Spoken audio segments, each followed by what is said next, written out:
Hello and welcome to your Mrs. Walthers Square Donut exercise. This is an introduction into the 10 modules you're going to have to do some complex problem solving associated with a square donut.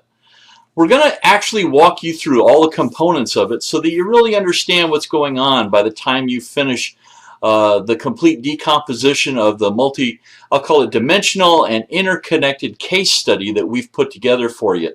You're going to put together what I'll call an ideal solution to a complex problem, possibly even a wicked problem depending on how you approach it. Your team is going to have 10 modules to really take that complex problem, pull it apart, come up with new ideas from an ideation standpoint, and then pitch those back to us. Let's go ahead and open up what we've got lined up for you, just so you've got a good, clear understanding of what's going on. So in the first 4 modules, you're going to be doing what we refer to as problem identification and decomposition.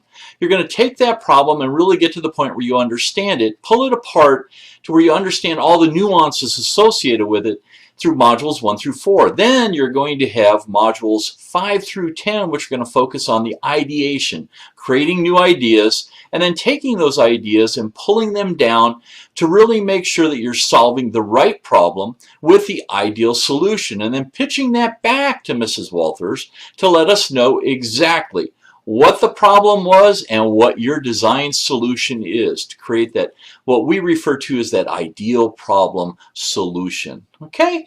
Now, let's go ahead and jump into what those first 4 modules look like. You can see that those first 4 modules, what we call problem identification and decomposition, are going to be based on what we refer to as an interconnected process. These 4 modules are all interconnected with each other, and if at some point in one of these modules you need to go back to a previous module, it gives you the opportunity to translate over into that to get more information if necessary. So your team's going to explore this complex technical problem, and the first module we've got set up for you is identifying that complex problem, really starting to understand what it looks like. Next, you're going to go off and research that problem. Has that problem existed before with other companies? Has it existed before at this company? What are the nuances associated with that problem or problems? The next piece you're going to do is to decompose that problem. Start looking at the elements associated with it, the system, subsystem, and supersystem components, how they interconnect with each other, and then finally you're going to define what we refer to as a success criteria, and that'll be that 4th module. So let's dive a little bit deeper into each one of these.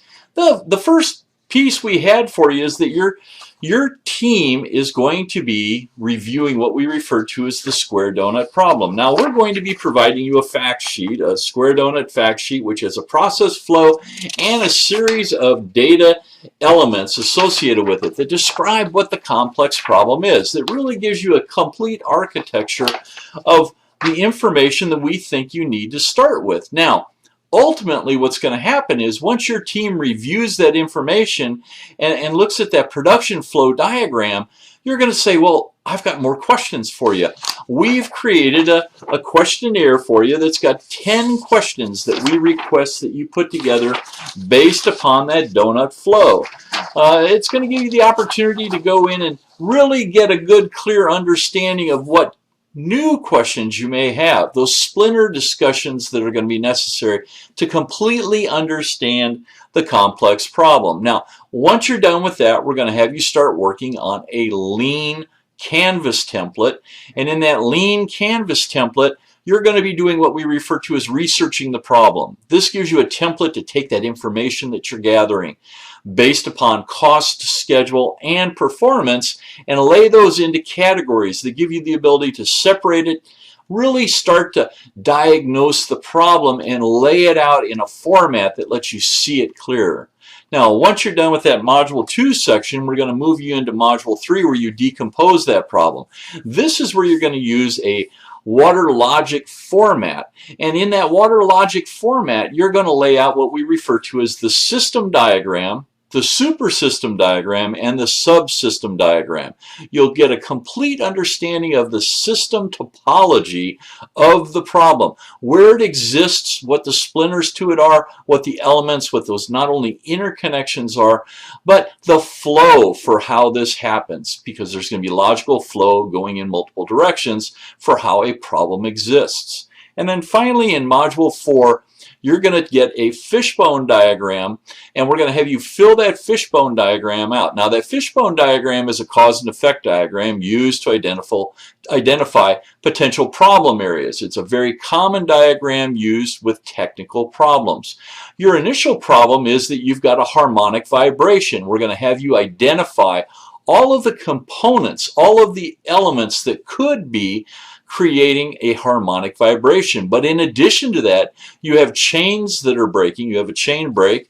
You have round donut corners with spikes when you should have square donut corners. And then you have edgers. Edgers are the sides of what are kind of holding the dough and the material as it's moving along a conveyor belt. Those are coming loose. So there's 4 potential problem areas that could cause ultimately what you're looking for. Additionally, you're going to define what we refer to as a success criteria for the ideal design solution. What is the ideal solution to this complex problem? Now, those were the first 4 pieces that you were going to be covering, modules 1 through 4. Now we're going to take a look at modules 5 through 10 to give you a good, clear understanding of the problem ideation and the optimal selection of that ideal solution. What is it going to look like? So you can see that module 5, you're going to conduct an imagination exercise. We've got a special set of cards for you, a special process already established for you to use your wild imaginations and to start to create new ideas. In addition to that, you're going to collect and harvest those ideas in module 6. You're going to put together a storyboard of those ideas. What do those ideas look like?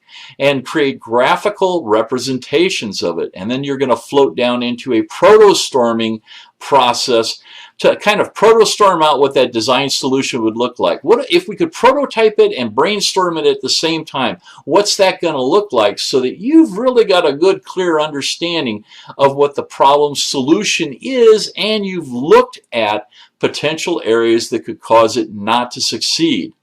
Then finally in module 9, you're going to pitch that design solution out to a team for Mrs. Walthers, and then in module 10, you're going to put together what we refer to as a design solution summary report. So let's go a little deeper into these so that you really understand where we're going. So in module 5, when we go to conduct that imagination exercise, we're going to have you use a structured format for it.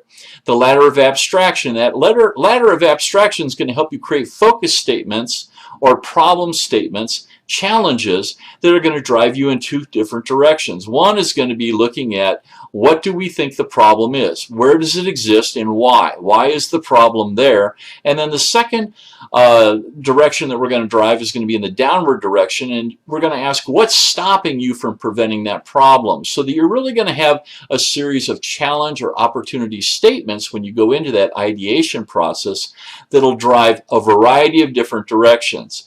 It gives you the chance to really fully explore the opportunities that you have available to you, and your idea population is going to really be focused strongly in that particular area. And then finally, once we've got those ideas, you're going to create and collect and harvest those ideas. That collection and harvesting of the ideas is going to give you the ability to really use 3 different tools. One is going to be creating an idea assessment, the treatment of it, how can we manipulate it, make it even stronger, and then how do we sort, organize, and categorize these ideas so that we can then come back and find some way to really understand the idea population. Additionally, the team is going to select what we refer to as the ideal or the optimal idea solution to solve the original problem, the wicked problem, the complex problem that you had on harmonic vibration. Now, once you're done with that, you're going to take that set of ideas or idea, that idea population for that particular area, and you're going to storyboard that. You're going to create what we refer to as a graphical storyboard. You're going to illustrate it out in multiple ways, and your team is collectively going to put this graphic document together. It's going to have sketches, it's going to have text, it's going to have facts, little nuances associated with it, all of the elements that you think are necessary for you to really understand what this idea solution is going to look like. Now, once you've storyboarded the idea, now we're going to come into doing something we call virtual proto-storming. And in virtual proto-storming, what you're going to do, your team is going to take that idea solution that you had, and you're going to look at it from all the different perspectives. What could go wrong with it with all the different areas of functionality? What are the other areas that could impact it? You're going to really look at it from a brainstorming perspective as to performance. Where do we maybe have problems? So you're looking at actually implementing the first prototype and understanding how that would work, illustrating that for us as a team. And then finally, once you're done with that, we're going to go back to that Canvas Lean template, and at this point you're going to fill out all 9 of those areas in the Canvas Lean template. Originally we had you focus on 3, cost, schedule, and performance. Now we're going to have you completely fill that out so that it is concise, so that you've got a lean template, a Canvas Lean template that gives you a complete understanding of the opportunity that you're going to present to us. And we're going to have you put together what's referred to as an A3 diagram. Now that A3 diagram is going to be an area where you can take your fishbone diagram and put it inside here. A lot of that information from the previous modules will become into this as a repository. So we'll drive all that information into something that's concise for you so that you've got the ability to then come back and present and pitch that design solution to us.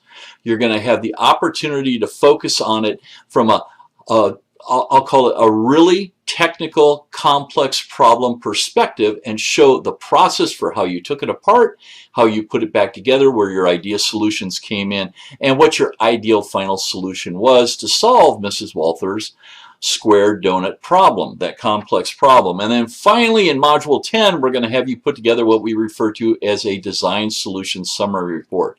We're going to provide you a template, an APA report template that's already formatted for you that you will then fill out, and this would be something that you would deliver as a design solution summary report to a company. So we give you the opportunity to really understand what that's going to look like.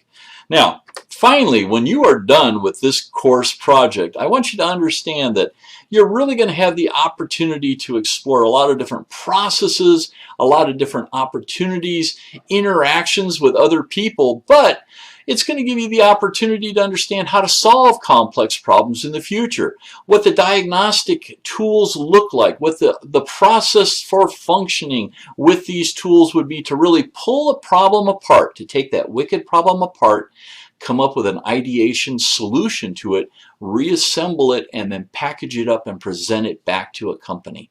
So Mrs. Walthers is looking very forward to your team participating in this complex square donut problem and the exercise associated with it. We look forward to seeing you for the next 10 weeks or 10 modules that you're going to be exploring this problem in. We want you to have a great week and have fun with this course project. Have a great one. Bye-bye.